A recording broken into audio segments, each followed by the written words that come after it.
Welcome dear student in my lab chemistry classes. आज हम आप लोगों को अम्लीय तथा क्षारीय माध्यम में आयन इलेक्ट्रॉन विधि द्वारा किसी समीकरण को संतुलित करना बताएंगे। तो सबसे पहले आज की वीडियो में हम आपको अम्लीय माध्यम में किसी भी रासायनिक अभिक्रिया को संतुलित करना बताते हैं।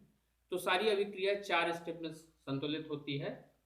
तो यहाँ पर विशेष ध्यान दीजिए कि 4 स्टेप मैंने पहले से लिख रखे हैं, इसको मैं आपको बता दे रहा हूं और इसी स्टेप से आप वीडियो के अंत में मैं आपको कुछ क्वेश्चंस दूंगा, आप उनको सॉल्व करिएगा। सॉल्व करके मेरे जो व्हाट्सएप नंबर है उस पर आप अपलोड कर दीजिएगा। तो यहाँ पर चलिए, हमने एक क्वेश्चन लिख दिया है MnO4 minus plus Fe+2 plus H plus gives Mn+2 plus Fe+3 plus H2O। ये क्वेश्चन है, अम्लीय माध्यम का अभिक्रिया है। अम्लीय माध्यम की अभिक्रिया इसलिए है क्योंकि यहाँ पर H+ आयन है, कोई अम्ल की उपस्थिति अथवा H+ आयन की उपस्थिति ये शो करता है कि अभिक्रिया अम्लीय माध्यम में है। तो ये समस्त अभिक्रिया बैलेंस करने के लिए हमको 4 स्टेप देखने हैं। Step number first, second, third और फोर्थ। स्टेप नंबर फर्स्ट, इसको हम कहते हैं डिटर्मिनेशन ऑफ सॉल्व रिएक्शन या रेडॉक्स रिएक्शन, यानी दिए गए अभिक्रिया में से ऑक्सीडेशन और रिडक्शन अर्ध अभिक्रियाओं को छांटना पहला स्टेप कहलाता है। तो जैसे कि यह समस्त अभिक्रिया क्या है, रेडॉक्स अभिक्रिया का उदाहरण है। इसमें रिडक्शन और ऑक्सीडेशन दोनों अभिक्रियाएं साथ साथ चल रही हैं। तो सबसे पहले इनमें से दोनों अर्ध अभिक्रियाओं को छांट लेते हैं। तो MnO4 से Mn+2 बनता है।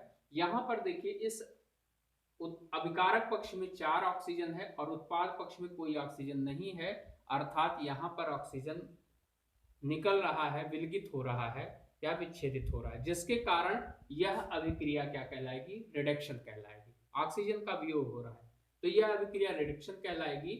और दूसरी अभिक्रिया +2 से +3 अर्थात इनके धन अवयवी कण की में वृद्धि हो रही है, ये ऑक्सीडेशन हो रहा है।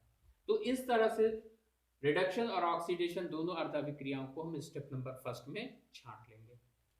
अब बात आती है step number second. Step number second जो है, ये माध्यम को बैलेंस करता है और एक आपको तरीका मैं बता रहा हूं, इसको आप हमेशा कॉन्सेप्ट बना के रखिएगा कि हमेशा अभिक्रिया में कुछ ऐसे अवयव छूट गए हैं जिसको हमने इन अर्ध अभिक्रियाओं में इंक्लूड नहीं किया है।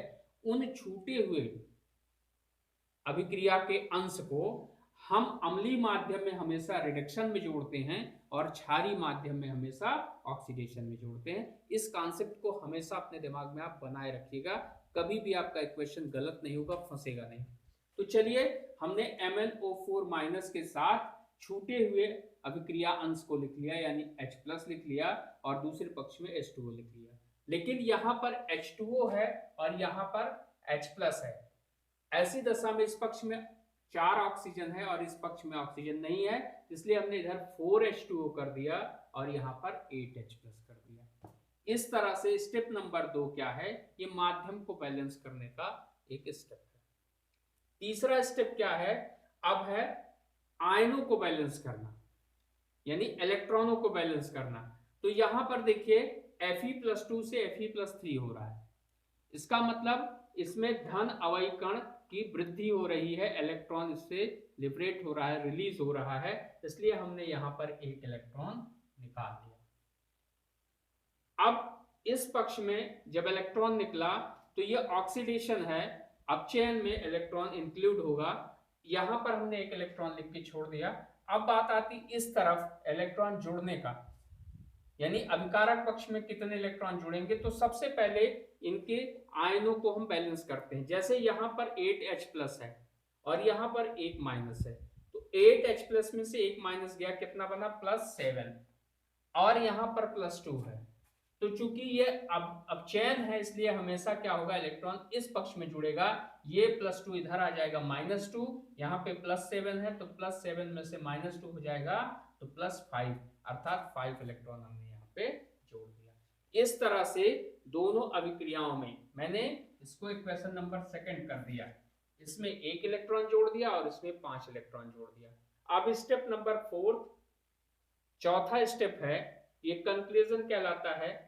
इसमें क्या करते हैं कि कि इसमें एक इलेक्ट्रॉन है, इसमें 5 इलेक्ट्रॉन है। दोनों इलेक्ट्रॉनों को बैलेंस करने के लिए एक उचित गुणक का प्रयोग करके अभिक्रिया में गुणा करते हैं और गुणा करके दोनों अभिक्रियाओं को जोड़ देते हैं, जिससे हमको अभिष्ट संतुलित समीकरण प्राप्त होता है। तो चूंकि इसमें 5 इलेक्ट्रॉन, इसमें 1 इलेक्ट्रॉन है, तो समीकरण नंबर 1 में 5 से गुणा करके दोनों समीकरणों को जोड़ने पर, तो जब 5 से गुणा करेंगे तो 5Fe+2 हो जाएगा, 5Fe+3 हो जाएगा, प्लस 5 इलेक्ट्रॉन।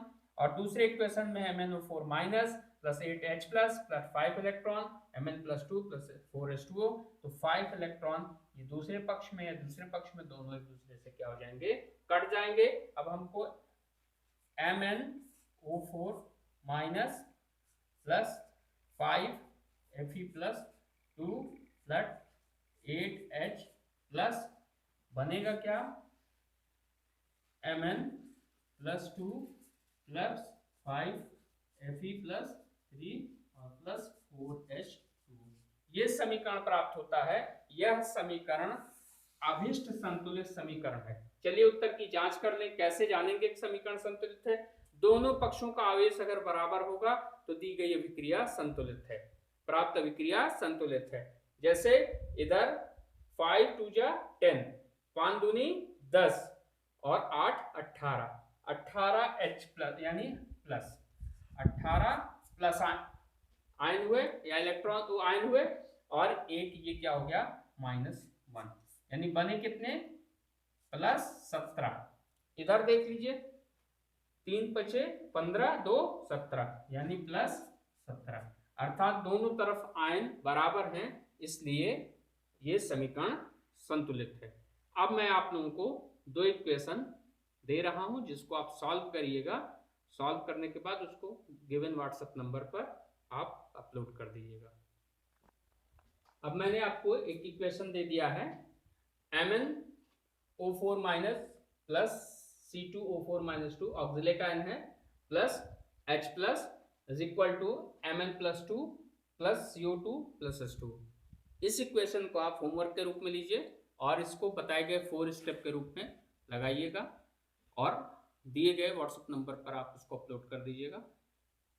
ठीक, वीडियो पसंद आए तो लाइक करिए, शेयर करिए और कमेंट